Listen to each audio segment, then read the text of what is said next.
Alright, so I was going to go to the drag strip today, but as you can see by the puddle over there, it rained and they shut the drag strip down. It's just a half mile down the road. But I had a view video request. Someone wanted me to redo the Torqhead video because it wasn't in landscape view. I had the camera straight up and down. It didn't show that much. But anyway, I'll go over that real quick. And then someone wanted me to go over the 8.8 in my rear end. So I was going to go over that. It rained so hard that the water, it was raining sideways. The water shot up through here, through the cowl, and got all over the motor. But anyway, so here's the Torqhead PCM, ECM, whatever you want to call it. Now, to make this fit, all you got to do, and for, you know, Camaro, Trans Am, Firebird, whatever, just go get a holder out of any Camaro, Firebird, Trans Am, V6 or V8. They're the same thing. And it bolts right in, just like your stock one would, except for on the stock one, the wires are facing on the other end, but on this side, they're facing this way when you put these in. Now, you could probably modify that for your wires to go down, but I just left it that way. And then you plug in your stock harnesses just like you would on your regular computer, and then it's got an extra harness here, and that harness comes around and it plugs to your wire harness for your coils, for the coil harness, for the wires for the coil harness. And it's marked on there on the back. I don't know if you can see it or not, but it's got a tag on it that says 2468 and 1357. And 1357, that's your driver's side. One's in the front, 357 on back, and then the passenger side is 2468, just like a small block Chevy. And this one's marked, like I said, as well, 1357, 2468. Now, that harness, oh, also on these coils, you can have them forward or backwards and not know it, but like, let's see if I can see the wires on this. There's the bottom wire, I think. Yeah.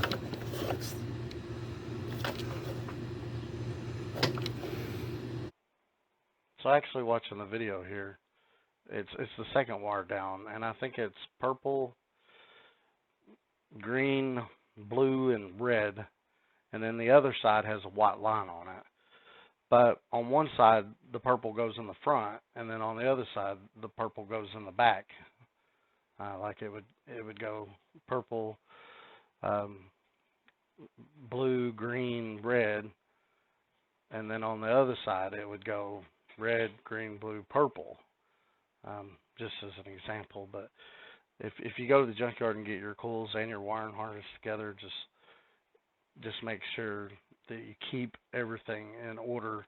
The harness on the coils and the coils marked for which cylinder they go on. When you take it off the LS motor, I'd mark them, 1357, and then I'd mark the other side 2468 before you even take them off, because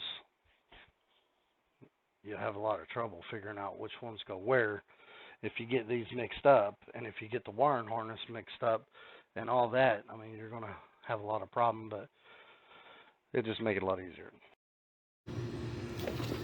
But anyway, you can have these in the wrong order. Like that could be meant for the front. It could accidentally, if you don't have it right, it could be in the back. But these harnesses, they're color coded. One of the wires is color coded. Let me see. See, on this side, like the purple goes in the front, and then like I forgot how that works, man, to be honest with you. It's purple, green, green, green. They're so dirty I can't hardly tell. But when you take your harnesses off of the other vehicle, just try to make sure you keep them in orientation with the cylinder that they come off of. I mean, mark them if you have to. I would keep the coils on the harnesses on the, if you do like I did and go to the junkyard and get, because I went to the junkyard and bought these coils and the harness that went with it, and I just made sure that I kept them in order.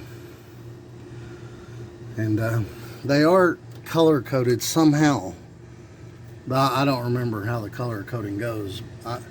I looked that up one day and I forgot. But anyway, make sure that, I know the firing order is different on a LS motor, but it's still 13572468. So just make sure you keep them in the correct orientation. But anyway, that center harness comes out, it comes around, you plug your coil harnesses into it, and then it comes out up here, and it's got a plug-in, if you can see that. Let me turn the light on. There we go. And everything's marked, and there's detailed instructions that come with this. See, like this one says ignition control module. So depending on the year, you can just unplug that and plug it to the plug that went to your ignition control module. And then you got the crank sensor and the cam sensor, which are down there, and they're marked as well. Right down there. You can't see very good. See if I can get the camera down here a little better. Yeah, there we go. There they are. Cam sensors at the top, crank sensors at the bottom. And now, putting the Torqhead signal kit on, it's the same as changing an opti. You just take your opti out and you put that in. Now, mine came with the cam sensor and everything already in it, so I didn't have to mess with any of that. But now, something you also have to do is you have to put that Torqhead hub on there, which was the biggest pain in the butt, because it's got to be keyed, because the stock hub, it spins, it's not keyed, and you can't have that shiny reluctor there. You can't have that spinning on this type of setup. So you take your hub out, and it comes with a key. You put the key in and you put that hub back on.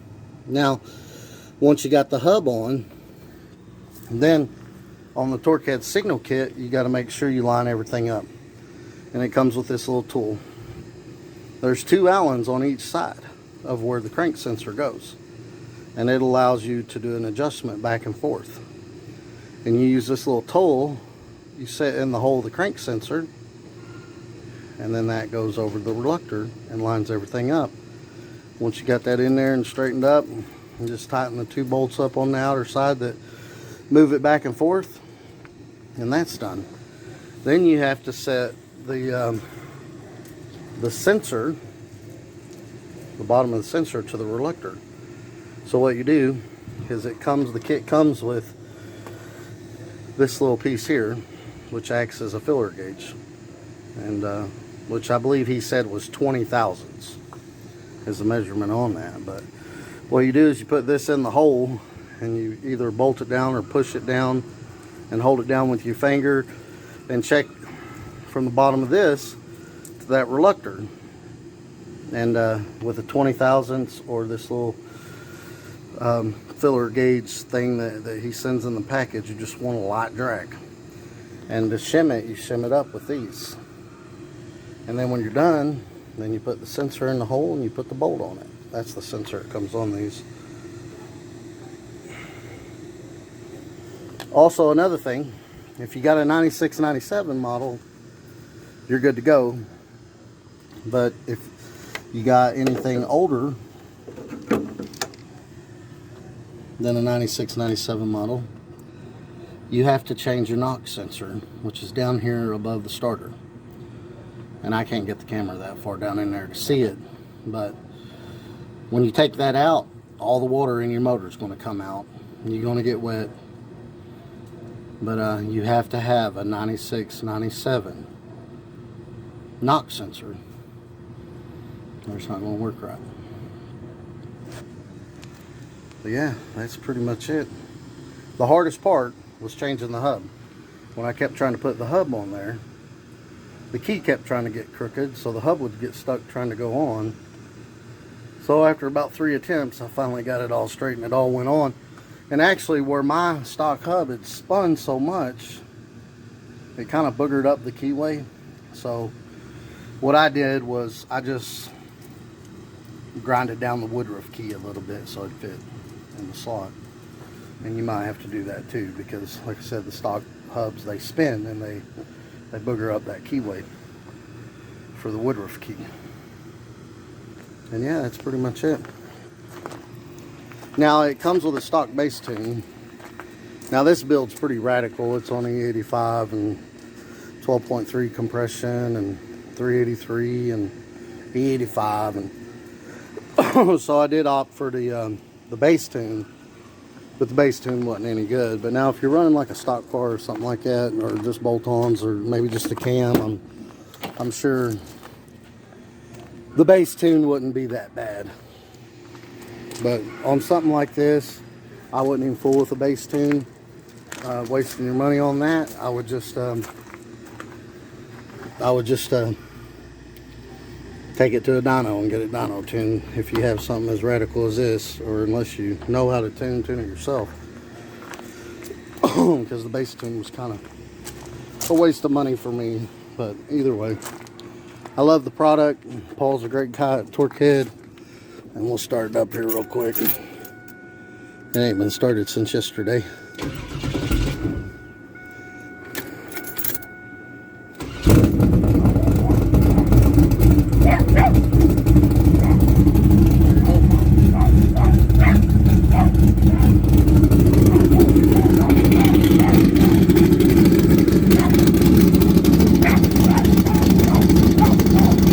Dogs don't like it much. Alright, so I had another person ask about how I did my rear end. This thing's got an 8.8 rear end in it, and we'll get under here and take a look at it.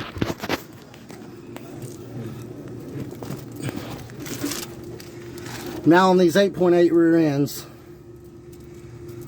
what we did, and this came out of a 2002 Ranger, I believe it was, or 2004. So the tube sizes on the 8.8s rear ends, they vary, and some of them come with 28 spline, some of them come with 31 spline. And honestly, I went with a 35 spline, and I probably could have got away with, I'm 100% sure I'd have got away with a 31, but we did, what you do is you cut the tubes off the 8.8 about 4 inches out. We cut them, where's that? Right there. Now, the dog's checking it out too. Is that right, Brownie? So, now what you do is you cut your tubes off of your stock rear end that has all this stuff on it. And you got to make a sleeve to go in. My tubes almost fit exactly, but it's not an exact fit. So you have to have a sleeve made to go into the 8.8 tube for your tubes to go into. Now, once you do that, you have to buy a jig. And the jig has little round things that go on the end of the axles. They go where the differential bolts in, and on the other side of the axle. And then then they have a hole in the middle of them. And then you put a big, strong bar across through there, and it lines everything up for you to weld it. Now, I use the stock axles off of my rear end forever. Well, until they broke. I sprayed it with nitrous with the stock axles, and it snapped the axle. But the only measurement I took was from the back of the axle, where the rotor's at, to where the brake bolts to. And that's the only measurement I took on both sides, because I was going to use the stock axle. That's the only measurement. I left the sleeve clips in the rear end, and I pushed the axles in, took a measurement, and I pulled them out, and I split that in half. And when I welded these tubes on, I did the same thing. This 8.8 rear end came with a open carrier, and I put the C-clips in there, and we found the middle point, and that's the only measurement we took. Because now, if you use the stock axle and you don't get that measurement right, your brake caliper is not going to fit. Well, it'll fit, but then your brake pads won't go over your rotor right. So that's the only measurement I was concerned about. And it all worked out perfect. Now, for your torque arm, I don't know if you can see that or not. Yeah, you can see a little bit. We ordered the Hilti mount off of eBay. And now when you weld that on, you're welding steel to cast iron. So you got to have someone that knows how to weld cast iron when you weld that on. Now, I went with 35 spline axles. Like I said, that was way too much. But now, if you can do 31 with the stock ends, I'm pretty sure. I'm 100% sure, I think. I almost say I'm 99% sure you can do 31 spline axles. But I went with the 35 spline, and that was way too much overkill. I think it's slowing the car down a little bit. But what I did was I had these Chevy ends welded on that hold the Ford big bearing. And then I was able to go to a 35 spline axle and the bolt-on style axle and bearing. Now, when I initially, that was an opening carrier, I was using the stock axles. Initially, I just used a little, one of those lunchbox locker things. And it worked really good for me. And, but I went to a track and I tried to spray the nitrous on the stock axles. It broke the axle. I replaced them with stock axles. Tried to spray it again, it broke the axle. Then I went to the factory 10 28 spline forged axles, sprayed the nitrous, and it broke those too. So that's when I went to a full spool and 35 spline with the Chevy ends that hold the big Ford bearing. Now, before, all I had was the lower control arms, and they're not even adjustable. And the tires, these are 28 by 10s, Radial Pros, and they still fit in wheel well pretty good. They could come back some, and I may get adjustables later, but all I had was the lower control arms with the relocation brackets, and that was it. And I was able to 60 1.5 on motor, low 1.5s even. Now on nitrous, I wasn't able to 60 any better because the car would spin. So over the winter, I added well, it wound up being in my stock sway bar, not sway bar, torque arm. It wound up being in my stock torque arm, so I put a BM torque arm in it, adjustable. And then I put an adjustable lower panhard bar. Upper is still stock. And then I put that anti-roll drag bar in there, which keeps spinning on me.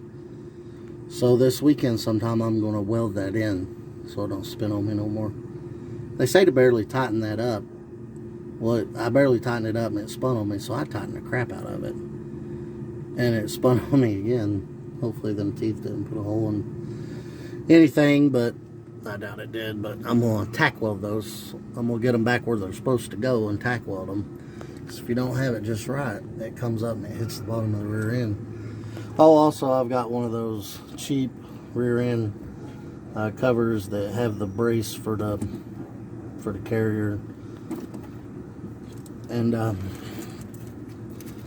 so I was going to see what it's 60 now with the nitrous, because I never could get a 60 better than I think 1.49 with the nitrous, because it would just spin, and it's 60 almost as good on motor. But hopefully all this will make it 60 really good on the nitrous.